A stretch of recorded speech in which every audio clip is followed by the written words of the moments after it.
بسم اللہ الرحمن الرحیم، السلام علیکم۔ میں ہوں آپ کا میزبان ذیشان سلیم اور آپ دیکھ رہے ہیں ہمارا پروگرام راہ حق۔ راہ حق میں دوبارہ سے خوش آمدید کہوں گا۔ آج کا یہ نیا سیشن، نیا پروگرام اور نئی خوبصورت باتیں لے کر حاضر خدمت ہوئے ہیں۔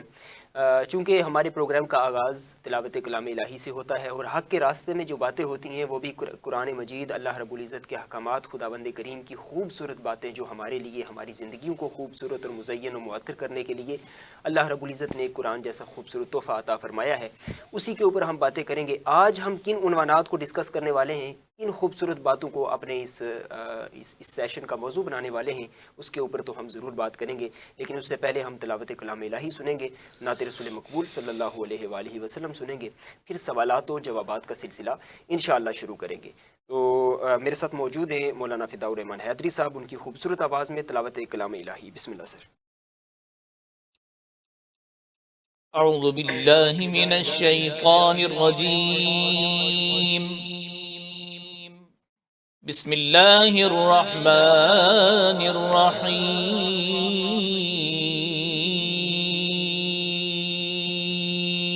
سبحان اللہ، سبحان اللہ۔ کیف تکفرون باللہ وکنتم امواتا فأحیاکم،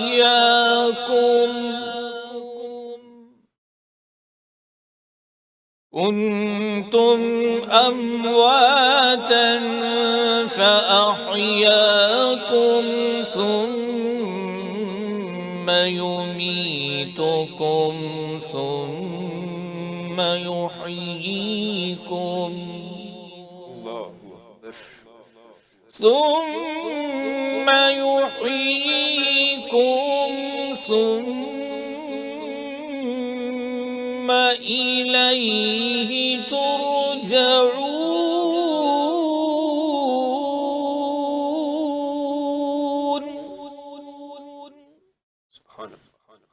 هو الذي خلق لكم ما في الأرض جميعا ثم استوى إلى السماء، سبحان اللہ، سبحان اللہ، إلى السماء فسواهن سبع سماوات وهو بكل شيء عليم، اللہ بے شک۔ صدق اللہ العظیم۔ جزاک اللہ، ماشاء اللہ۔ خوبصورت آواز میں تلاوت کلام الہی سے آغاز فرما رہے تھے ہمارے پروگرام کا، نعت رسول مقبول صلی اللہ علیہ وآلہ وسلم، پھر سوالات و جوابات کے اوپر انشاءاللہ آئیں گے۔ حبیب خدا کا جو در مل گیا ہے، حبیب خدا کا جو در مل گیا ہے، مجھے امی عائشہ کا گھر مل گیا ہے، حبیب خدا کا جو در مل گیا ہے، حبیب خدا کا جو در مل گیا ہے، حبیب خدا کا جو در مل گیا ہے، مجھے امی عائشہ کا گھر مل گیا ہے، مجھے امی عائشہ کا گھر مل گیا ہے، میرا یہ مقدر میری خوش نصیبی، میرا یہ مقدر میری خوش نصیبی میرا یہ مقدر، میری خوش نصیبی مدینے کا مجھ کو سفر مل گیا ہے،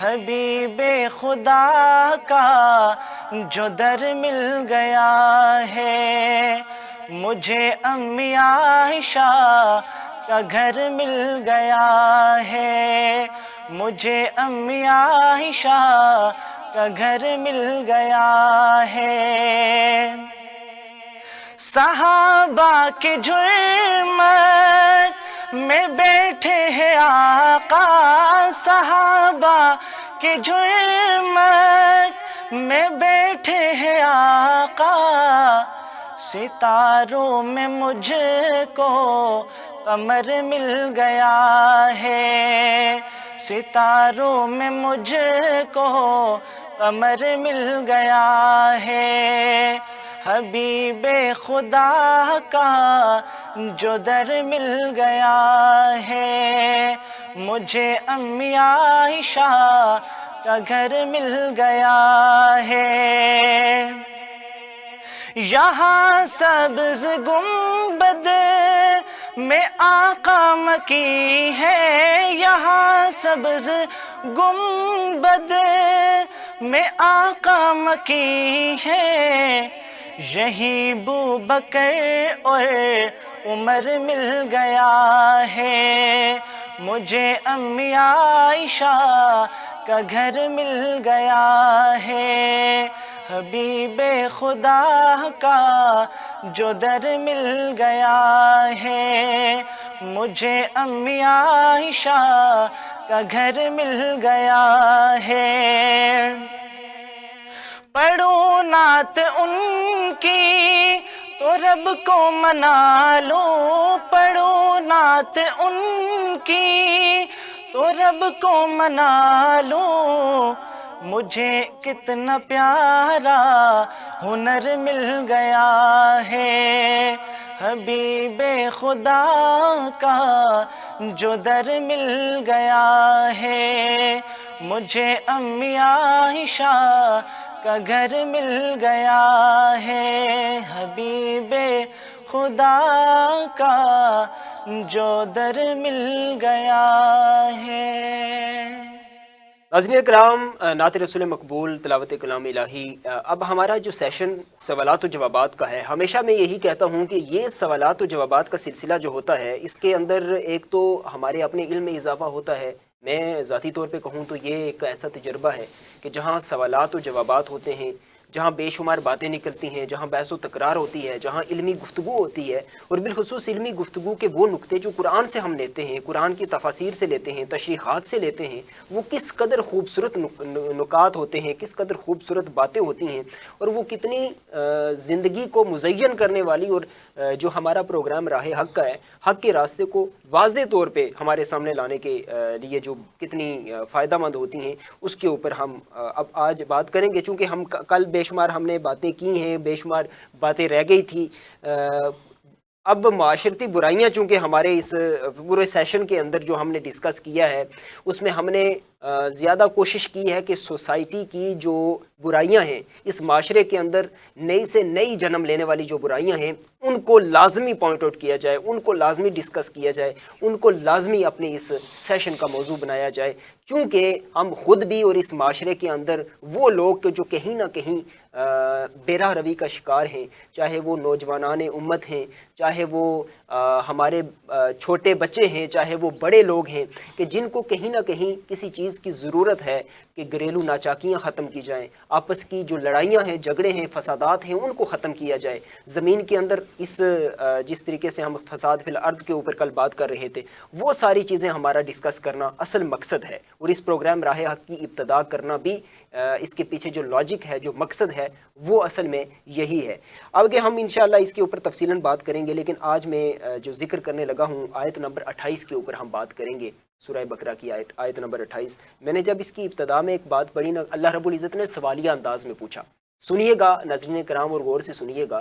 خداوند کریم نے سوالیہ انداز میں پوچھا, اور جب میں نے یہ سنا, میں چونکہ مفتی صاحب کی طرف جاؤں گا, مولانا صاحب کی طرف, اور اس وقت اس بات کو میں اچھے طریقے سے سمجھ پاؤں گا کہ میرے ذہن کے اندر جو تجسس ہے, جو سسپینس کریٹ ہوا ہے, اس کو کس طریقے سے ختم ہوگا. اب یہاں پہ کیف تکفرون باللہ, اللہ رب العزت نے سوالیہ انداز کے اندر اور حیرت زدہ انداز کے اندر پوچھا کہ ایسے لوگ کہ جن کو مردہ حالت سے یعنی زندہ کیا گیا اللہ رب العزت کی طرف سے, اس سے پہلے بھی ایک زندگی آپ کی ایک موت تھی جو کہ آپ کو باقاعدہ ماں کے پیٹ میں لایا گیا, 9 ماہ کے اس پروسیس کے بعد آپ کو اس دنیا کے اندر لایا گیا, آپ کی پیدائش ہوئی. تو وہ بھی ایک سلسلہ تھا کہ آپ اس جہان میں آنے سے پہلے, ماں کے بطن میں آنے سے پہلے بھی ایک زندگی, ایک موت کا جو دورانیہ ہے وہ گزار چکے ہیں, اور اب اس کو زندگی میں کنورٹ کرنے والی اللہ رب العزت کی ذات ہے. اس کے بعد پھر اللہ رب العزت نے فرمایا کہ یہ جو زندگی ہے یہ تو آپ کا ایک دورانیہ زندگی کا جو ڈیوریشن گزرے گا, اس کے بعد بھی آپ کو موت آئے گی. خداوند کریم نے بڑے خوبصورت انداز میں فرمایا اور پھر پوچھا کہ ایسے لوگ کہ جو کفر کرتے ہیں, اللہ رب العزت کے مقابلے میں کسی چیز کو شریک ٹھہراتے ہیں یا کسی دوسرے کو شریک ٹھہراتے ہیں, یا خداوند کریم کے مقابلے میں کسی کو لاتے ہیں, اللہ رب العزت کے متعین کردہ جو لوگ ہیں, جو بندے ہیں, خداوند کریم کے انبیاء کرام کی ذات جو خوبصورت پاکیزہ ترین جو اللہ رب العزت نے وہ انبیاء کرام کی ذات بھیجی اس کائنات کے اندر, ان سب ہستیوں کو آپ اگنور کرتے ہو یا ان کے احکامات کو اگنور کرتے ہو. مطلب خداوند کریم نے یہ فرمانے کی کوشش کی کہ اے لوگو کہ تم کچھ بھی نہیں تھے, تمہاری اصل کچھ بھی نہیں ہے. جب تم اس کائنات میں آئے تو تمہیں اس خداوند کریم کی ہی ذات ہے جو اس کائنات میں لانے والی ہے, اور اس کے بعد تمہیں جو موت کے بعد کی زندگی ہے وہ بھی اسی رب کریم نے دینی ہے. جب یہ ساری چیزیں تمہیں پتہ ہیں کہ تمہیں اس کائنات میں لانے والی ذات جو ہے وہ ذات بڑی بے پرواہ ذات ہے, وہ بڑی بے نیاز ذات ہے, وہی ذات جو ہے وہ آپ کو پیدا کرنے والی ہے اور وہی مارنے والی ہے. اب یہ پروسیس, سب سے پہلے تو السلام علیکم مولانا صاحب, بہت شکریہ آپ کا, آج بھی آپ کے ساتھ, آپ کی سنگت کا, آپ کی معیت کا نصیب ہونا میرے لیے باعث شرف ہے. میں اب چونکہ نقطے پہ بات کروں گا اور اس چیز کے اوپر آؤں گا, اللہ رب العزت نے کیا تم منکر ہو گئے ہو, اسی خدا کے منکر ہو گئے ہو, اسی رسول کے منکر ہو گئے ہو کہ جس کے وسیلے سے آپ کو ملا, جس خدا بند کریم نے آپ کو یہ سب کچھ دیا, اور پھر زندگی اور موت کی بات ہو رہی ہے. کسی اور بات کو چلیں ہم چھیڑیں گے, بات کریں گے بیچ میں, لیکن یہاں پہ جو نقطہ ہے نا وہ زندگی اور موت کا ہے.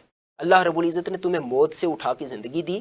اب زندگی کے اس پورے عرصے میں تم نے اگر کفر کیا ہے, انکار کیا ہے, آپ نے روح گردانی کی ہے خداوند کریم کے احکامات سے, اور اس کے بعد پھر آپ مرو گے اور اس کے بعد بھی ایک زندگی دی جائے گی. یہ پورا جو نقشہ کھینچ کے ہمارے سامنے رکھ دیا ہے, کیا اس سے بھی ہمیں سبق نہیں سیکھنا چاہیے؟ ان الحمد للہ والصلاۃ والسلام علی من لا نبی بعد. کیف تکفرون باللہ وکنتم امواتا فاحیاکم ثم یمیتکم ثم یحییکم ثم الیہ ترجعون. بے شک. آیات بینات جو آج جن کا مطالعہ ہم کرنے جا رہے ہیں, اس سے قبل آپ کا, آپ کی پوری ٹیم کا اور راہ حق کے عنوان سے تفسیر قرآن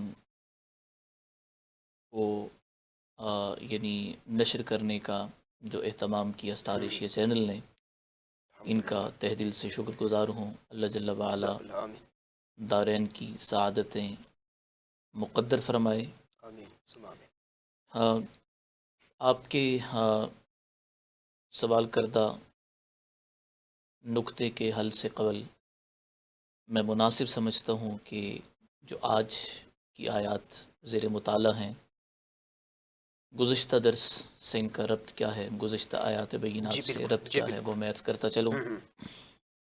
پچھلی آیات میں اللہ تعالیٰ کے وجود, توحید, رسالت کے دلائل جو ہے نا, اور منکرین اور مخالفین کا جو یعنی خیال باطل ہے, اس کا رد ذکر تھا.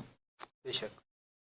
اور آج کی آیات بینات جو انشاءاللہ جن کا مطالعہ ہم کرنے جا رہے ہیں, اللہ تعالیٰ کے احسانات اور انعامات کا ذکر کر کے اس پر اظہار تعجب کیا گیا کہ اتنے احسانات کے ہوتے ہوئے یہ کیسے ظالم کفر و انکار میں مبتلا ہیں, جس پر یعنی ان کو تنبیہ بھی کی گئی کہ اگر وہ دلائل میں غور کرنے کی زحمت گوارا نہیں کرتے تو جی کم سے کم محسن کا احسان ماننا، اس کی تعظیم و اطاعت کرنا تو ہر ہاں شریف انسان کا طبعی اور فطرتی تقاضا ہے۔ بالکل ایسا ہی۔ اسی راستے سے تم اللہ تعالیٰ کی اطاعت پر آ جاؤ۔ پہلی آیت میں ان مخصوص نعمتوں کا ذکر ہے جو ہر انسان کی ذات اور نفس کے اندر موجود ہیں، بلا شبہ۔ ٹھیک ہے؟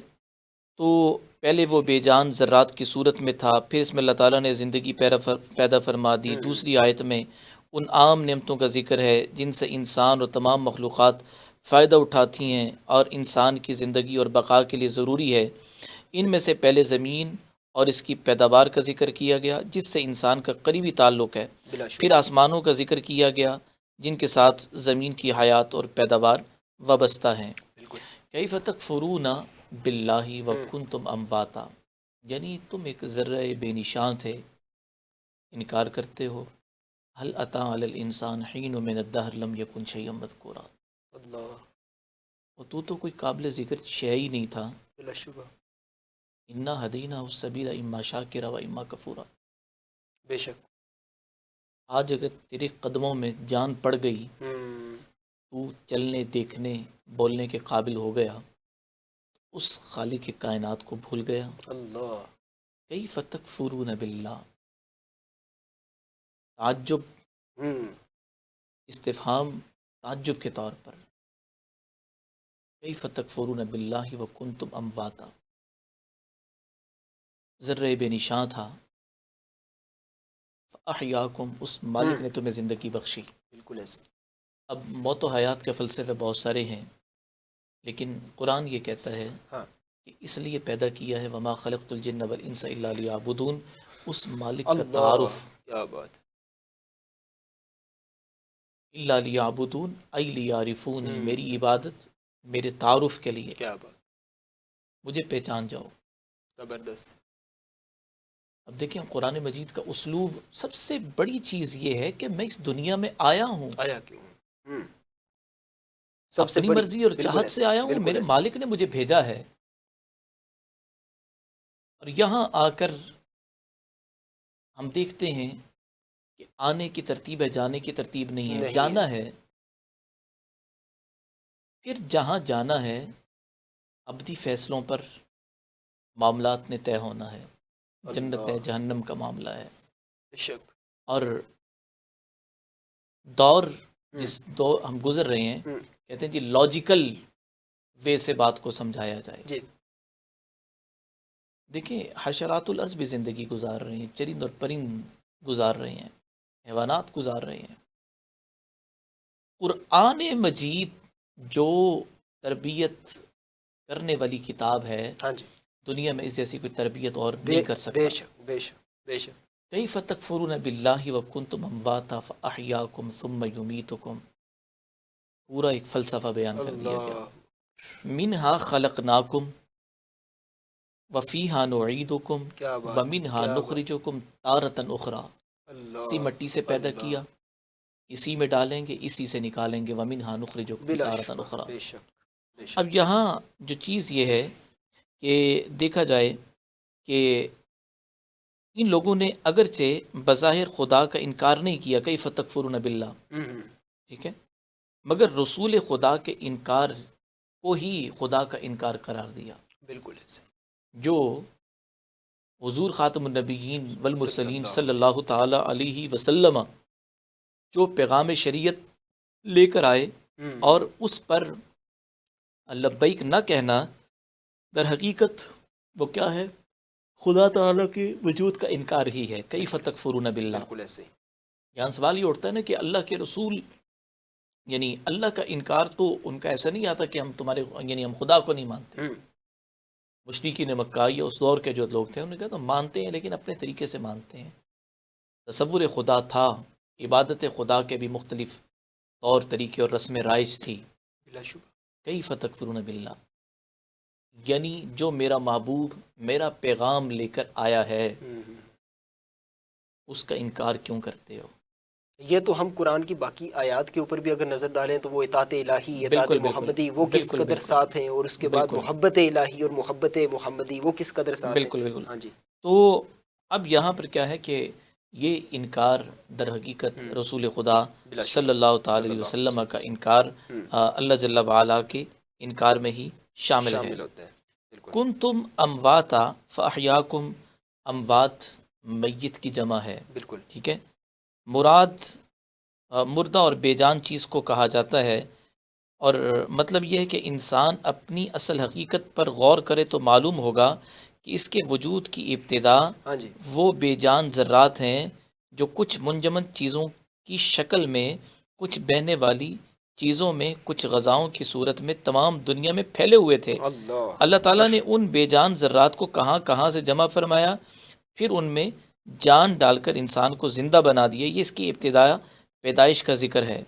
ثم یمیتکم ثم یحییکم، یعنی جس نے پہلی مرتبہ بے جان ذرات کو جمع کر کے زندگی بخشی، مرنے کے بعد اگر کوئی یہ کہتا ہے جی مٹی میں ریزہ ریزہ ہو جائیں گے، تو جس خالق نے پوری دنیا کے ذروں سے تجھے وجود بخشا، وہ مرنے کے بعد اس کے لیے کیا مشکل ہے. اللہ. ہم مٹی مٹی ہو جائیں گے، آج یہ کہا جاتا ہے نا، آج گل سڑ جائیں گے تو کیا ہے. اچھا، یہ بات بھی نا میں یہاں پہ ایک نقطہ یہاں پہ لکھ رہا تھا، نوٹ کر رہا تھا کہ یہاں پہ ڈائریکٹلی اللہ رب العزت نے ٹارگٹ کیا ہے انسانی عقل کو. جی جی، انسانی عقل کو ٹارگٹ کیا ہے. اور پھر یہ فرق بھی تو اس خداوند کریم نے ہی بتایا ہے نا کہ مخلوقات میں اگر اشرف المخلوقات تمہیں بنایا ہے تو تمہاری جو عقل کا تقاضا ہے یہ اس بات کو ایکسیپٹ کرنا، اس بات کو ماننا کہ خداوند کریم کی بھی ایک ذات ہے، اور میری جو ابتدا جس طریقے سے آپ نے فرمایا کہ وہ جو ابتدا انسانی ہے اس کے اوپر بھی سوچنا. چونکہ یہ تو ایک بڑا ایک غلط قسم کا کنسیپٹ ہے، اور میں غلط لفظ جو ہے وہ یہ بڑا ادبی لفظ استعمال کر رہا ہوں یہاں پہ. میرے پاس اگر کوئی اور الفاظ ہوتے، میں انتہائی جاہلانہ قسم کا کنسیپٹ ہے کہ اگر بیچ میں اس طرح کی باتیں کی جائیں، چاہے آپ بڑے بڑے سائنسدان ہیں، آپ جو ہے وہ بڑے فلاسفر ہوں گے، بڑے جو مصنفین میں آپ کا شمار ہوتا ہوگا، لیکن یہ کنسیپٹ میں ان کا بتا رہا ہوں جو کہیں مغرب کی جو آلودہ ترین ہوائیں ہوتی ہیں وہ کہیں نہ کہیں ہمارے کانوں سے بھی ٹکرا جاتی ہیں ایسی باتیں کہ انسان کی ابتدا جو ہے وہ بندر سے ہوئی ہے. یہ چیزیں آپ کے پاس آتی ہیں، سنی ہے. ڈارون کا جو نظریہ ارتقاء ہے وہ، اب میں نے وہ ایک ٹولہ بتایا، اس کے علاوہ بے شمار لوگ آج بھی ہیں ایسے، بے شمار تو نہیں کہہ سکتا لیکن ان کے نزدیک ایسے لوگ ہیں کافی جو ایسا نظریہ رکھنے والے ہیں. وہ حالانکہ بات جو ہے وہ بہت لمبی ہو جائے گی اور بہت دور تک چلی جائے گی. ہم چونکہ قرآن کو بات ذکر کر رہے ہیں تو اب قرآن انہی لوگوں کے سامنے بیان کرنا ہے جس نے اپنی عقل سے کام لینا ہے، اپنے شعور سے کام لینا ہے، اور دنیا شعور کے اندر، شعوری دنیا کے اندر جا کر ان چیزوں کو دیکھنا ہے، جاننا ہے اور پرکھنا ہے کہ بھائی قبلہ علامہ صاحب، مولانا صاحب بات کر رہے ہیں، میں کچھ عرض کر رہا ہوں، اور پھر ہم نے دیکھنا یہ ہے کہ ہم عرض کیا کر رہے ہیں، ہم کہہ کیا رہے ہیں، احکامات کس کے پہنچا رہے ہیں. اصل چیز یہ ہے. اور اس کے بعد پھر ہم اگلے اس چیز کے اوپر آتے ہیں، اس بات کے اوپر آتے ہیں. میں پروگرام میں بریک لوں گا، لیکن بریک پہ جانے سے پہلے میں یہ چیز عرض کرتا چلوں کہ جب اللہ رب العزت نے انسان کی ابتدا سے ارتقاء کے جو منازل ہیں جو ابھی کی ہم طے کرتے ہیں، یعنی جس کو آپ کہیں کہ آپ کا بچپن ہے، آپ کا لڑکپن ہے، آپ کی جوانی ہے، اس کے بعد آپ کا بڑھاپا ہے، یہ جو پورا پروسیجر ہے یہ طے کرنا انسان کا، یہ ایک بڑا معنی خیز ہے. اس کے اوپر سوچنا اصل نقطہ یہ ہے. اللہ رب العزت کی ذات نے جو منکرین کا ذکر کیا ہے نا کہ کیسے تم منکر ہوگے، کیسے تم، جس طریقے سے قبلہ نے فرمایا کہ تعجب کا اظہار خداوند کریم کی ذات اپنی شایان شان کرتی ہے کہ کیسے تم منکر ہوگے اور کیسے تم ماننے سے انکار کر گئے، اور کس طریقے سے تم نے ان سب چیزوں کو بلا دیا کہ بھائی. اور پھر یہ جو بات عرض کی انہوں نے فرمایا کہ انسان جو ہے وہ پیدا ہوا ہے اور ان ذرات کو اکٹھا کر کے اللہ رب العزت نے پیدا فرمایا. تو پھر یہ تو خود بھی انسان کو حیرت ہوتی ہے بھائی، وہ اللہ رب العزت اس وقت اگر انسان کو زندگی دے سکتا ہے جب کچھ بھی نہیں ہے، انسان بالکل زیرو سے، یعنی کچھ بھی نہیں ہے، کچھ بھی ایسی چیز نہیں ہے جس سے اللہ رب العزت نے انسان کو تشکیل دینے کے لیے کوئی ہوتا ہے، کوئی پروڈکٹ ہوتی ہے جس سے اس نے بنانا ہے، کچھ بھی نہیں ہے. اور خداوند کریم نے اگر بنایا ہے تو اس کے لیے کس طریقے سے مشکل ہو سکتا ہے کہ ہمارا ایک پورا ڈھانچہ ہے، ہماری پوری شکل و صورت ہے، ہمارا پورا، بے شک قبر میں جا کے آپ ریزہ ریزہ ہو جائیں، آپ کی ہڈیاں بھی نہ ملیں، لیکن اس دنیا کے اندر رہتے ہوئے ہمارا ایک ڈھانچہ ضرور تھا. اللہ رب العزت کی خدائی کو، اس کی ربوبیت کو، اس کی جو یہ ایک خوبصورتی ہے اس کی تخلیق کی، اس کے اوپر کبھی بھی نہ یہ گمان کرنا، یہ سوچنا انتہائی بے وقوفی کی علامت ہے۔ پروگرام میں بریک لوں گا، بریک سے واپس آ کے ہم جو بات کریں گے اور جو چیزیں ہم نے ڈسکس کرنی ہیں ان کو ضرور سنیے گا، چونکہ اگر قبلہ نے چیزیں شامل کرنا چاہیں بیچ میں منکرین کے حوالے سے، اگر مزید کوئی بات بیچ میں ہم نے ایڈ کرنی ہوئی تو وہ ضرور کریں گے، لیکن اس کے بعد جو ہم بات کریں گے وہ کفر اور اسلام کے درمیان ایک بڑا لمحہ فکریہ ہے۔ وہ کون سا لمحہ فکریہ ہے اس کے اوپر بات کریں گے بریک سے واپس آ کے۔